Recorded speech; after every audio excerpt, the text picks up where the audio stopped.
ইয়া আইয়ুহাল্লাযীনা আমানু হাল আদুল্লুকুম আলা তিজারাতিন তুনজিকুম মিন আযাবিন আলীম।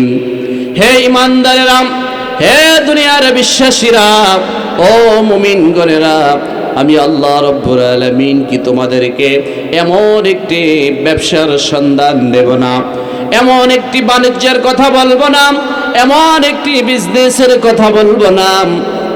রব্বুল আলামিনকে জিজ্ঞেস করলাম, রব্বুল আলামিন সে ব্যবসা বাণিজ্যটা কি?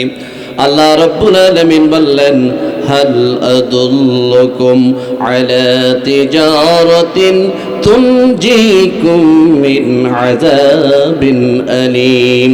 ও বান্দারা রে, আমার এই ব্যবসা যাই ব্যক্তি করতে পারবেন, আমি আল্লাহ ঘোষণা করে দিলাম ওই ব্যক্তি জাহান্নামের আযাব থেকে বাঁচতে পারবে।